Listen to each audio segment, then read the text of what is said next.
Hi hello. ഞാനിങ്ങനെ ഇരുന്ന് ആലോചിക്കുമായിരുന്നു, നമ്മുടെയൊക്കെ ചെറുപ്പകാലത്തെ വിരുന്നുകാരൊക്കെ വീട്ടിൽ വരത്തില്ലയോ. അന്നൊന്നും ഈ നേരത്തെ വിളിച്ച് പറഞ്ഞിട്ടൊന്നും അല്ലല്ലോ വരുന്നത്. അവർ നേരെ ഇനി വരുമല്ലേ, വന്നു കഴിയുമ്പോഴല്ലേ അറിയുന്നത്. അപ്പോഴത്തേക്കിന് വീട്ടിലെല്ലാവർക്കും ഒക്കെ എന്തോ ഒരു സന്തോഷമല്ലേ. അയ്യോ ഇതാരാ വന്നേ, അയ്യോ എത്ര നാളായി, ഇന്നലെ കാക്ക വിരുന്ന് വിളിക്കുന്നേ കേട്ടപ്പോഴേ ഞാൻ വിചാരിച്ച് ആരോ വരുമെന്ന് എന്നൊക്കെ പറഞ്ഞ് അമ്മമാരൊക്കെ എല്ലാം ഭയങ്കര സന്തോഷം. പിന്നെ അവരെ സൽക്കരിക്കാനായിട്ടുള്ള തയ്യാറെടുപ്പുകളും. നമുക്ക് പിള്ളേർക്കൊക്കെ അന്ന് ഭയങ്കര സന്തോഷം ആരേലും വീട്ടിൽ വരുമ്പോൾ. പിന്നെ അവരുടെ കൂടെ അങ്ങ് കൈ പിടിച്ച് നടക്കുക. പിന്നെ വീട്ടിൽ അവിടെ പരിസരത്തും എല്ലാം ഉള്ള കാര്യങ്ങളെല്ലാം അവർക്കൊന്നും അറിയത്തില്ല, നമുക്കെല്ലാം അറിയാവുന്നതെന്നുള്ള മട്ടി അവർക്കൊക്കെ എല്ലാം പറഞ്ഞു കൊടുക്കുന്നതും. പിന്നെ ഇരിപ്പും കിടപ്പും കഴിപ്പും കുടിപ്പും എല്ലാം അവരുടെ കൂടെ തന്നെയാണ്. ചിലരൊക്കെ ആണെങ്കിൽ വന്നാൽ 3-4 ദിവസം ഒരാഴ്ചയൊക്കെ താമസിച്ചിട്ടായിരിക്കും പോകുന്നത്. അപ്പോഴത്തേക്കിന് അവരുമായിട്ട് അങ്ങ് ഭയങ്കര അറ്റാച്ച്മെൻ്റ് അങ്ങാവും, അങ്ങ് ഭയങ്കര സ്നേഹമാണ്.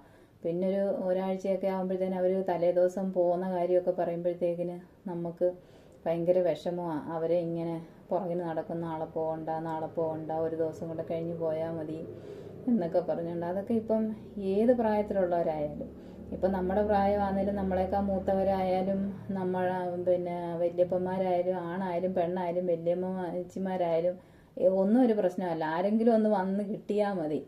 പ്രത്യേകിച്ചെന്ന് പറഞ്ഞാൽ ഈ അമ്മമാരൊക്കെ ഭയങ്കര സ്ട്രിക്റ്റ് അല്ലേ. അവരുടെയൊക്കെ അടുത്തു നിന്നുള്ള പണിഷ്മെൻ്റൊക്കെ കുറച്ച് കുറയും. അവർ വഴക്കൊന്നും പറയത്തില്ല, ഇവർ നമ്മളെ പ്രൊട്ടക്റ്റ് ചെയ്തോളുമല്ലോ. അന്നേരം പിന്നെ പറഞ്ഞാൽ അനുസരിക്കാതെ നടക്കുകയും ചാടാൻ പോവുകയും എന്തോ വേണേലും അങ്ങ് ചെയ്യുക, അങ്ങ് അഴിച്ചു വിട്ട മാതിരി അങ്ങ് ആവും. ഒരു വിരുന്നുകാരൊക്കെ ഒന്ന് അങ്ങ് സ്വാതന്ത്ര്യം കിട്ടിയ പോലെയാണ്. അയ്യോ അങ്ങനത്തെയൊക്കെ ഒരു കാലം അവരോടൊക്കെ. പിന്നെ അവർ പോകുമ്പോഴത്തേക്കിന് ഭയങ്കര വിഷമമായിരിക്കും.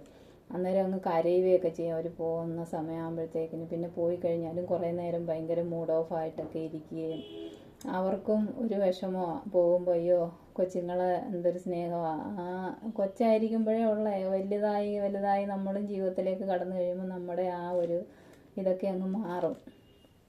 ഇപ്പോഴത്തെയൊക്കെ ഒന്ന് ആലോചിച്ച് നോക്കി. ഇപ്പോൾ ഒക്കെ ഒരു വീട്ടിലൊക്കെ ആരെങ്കിലും വന്നാലേ ഇപ്പോഴത്തെ മക്കളൊക്കെ TV കാണല്, വീഡിയോ ഗെയിം, പിന്നെ ടാബ്, മൊബൈല് ഇതൊക്കെ ആയിട്ട് അങ്ങ് ഇരിക്കുമല്ലയോ. അവർക്ക് ആരാ വരുന്നത്, ആരാ പോകുന്നത്, ആരെപ്പോൾ വന്നു എപ്പോൾ പോയി ഒന്നും അവർക്ക് അറിയത്തില്ല. അവരതൊന്നും ശ്രദ്ധിക്കുന്നില്ല. അവർ ആ മൊബൈലിനകത്ത് തന്നെയായിരിക്കും അവരുടെ ആ ശ്രദ്ധ മൊത്തം. അവർക്ക് ഒന്നും ഒരു കാര്യമേ അല്ല. എന്തൊരു കാലമൊക്കെ അല്ലേ. ഇനിയിപ്പോൾ എനിക്ക് തോന്നുന്നു അവരുടെയൊക്കെ ഒരു സമയമാകുമ്പം ഈ സൗഹൃദ സന്ദർശനം അങ്ങനത്തെ കാര്യമൊന്നും കാണത്തില്ല. ആവശ്യത്തിന് വേണ്ടി മാത്രമേ അങ്ങോട്ടും ഇങ്ങോട്ടും എല്ലാവരും പോകത്തുള്ളൂ. കാര്യം എല്ലാവരും ഇതുപോലെ ബിസിയായിട്ട് വളരുന്ന പിള്ളേരാണ്. അവർക്ക് അവരുടെ കയ്യിലാണ് അവരുടെ ലോകം ഇരിക്കുന്നത്. പിന്നെ അവരുടെ മറ്റു കാര്യങ്ങളും എല്ലാമായിട്ട് അവരങ്ങനൊരു ജീവിതം. ഇപ്പോൾ ആൾക്കാരെയൊക്കെ അറിയാമെങ്കിൽ പോലും, റിലേറ്റീവ്സിനെയൊക്കെ അറിയാമെങ്കിൽ പോലും ആരുടെ ആ ഒരു റിലേഷൻ എന്താണെന്നൊന്നും അവർക്ക് അറിയത്തില്ലല്ലോ. ജസ്റ്റ് ഇങ്ങനെ കാണുന്നു, ചിരിക്കുന്നു, പോകുന്നു, അത്രയേ ഉള്ളൂ. ഇപ്പോൾ പറഞ്ഞു കൊടുത്താൽ പോലും അവരത് കേൾക്കാനുള്ള ഒരു ക്ഷമയോ ശ്രദ്ധയോ ഒന്നും അവർക്കില്ല.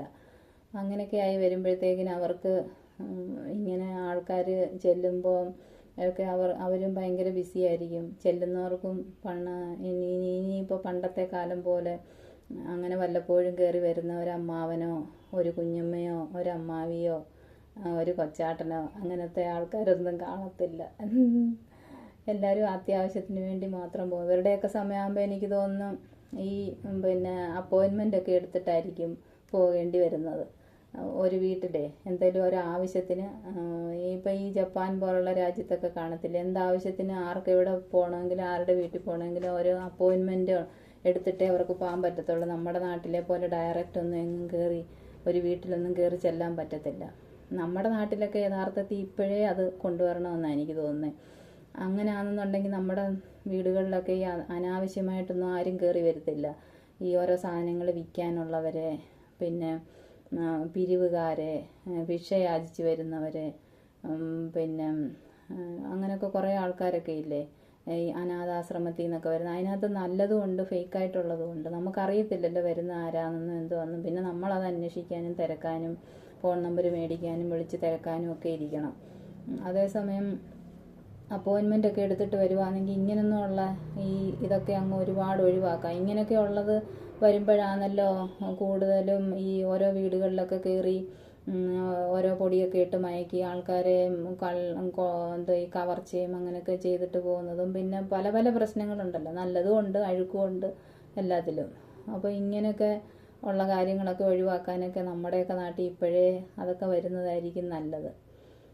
എന്തായാലും പിള്ളേരുടെയൊക്കെ സമയമാകുമ്പോഴത്തേക്കിന് ആരും ഇപ്പോഴത്തെ പോലുള്ള ഈ പോക്കും വരവും ഒക്കെ ഒരുപാട് കുറയുമായിരിക്കും എന്ന് തോന്നുന്നു. അവരൊക്കെ കൂടുതലും സമയം കിട്ടുമ്പോൾ വിനോദയാത്രകളും അങ്ങനെ ഇങ്ങനെ ഈ വീടുകളിലുള്ള സന്ദർശനവും പോക്കും അതും ഇതുമൊക്കെ ഒരുപാട് കുറവായിരിക്കും.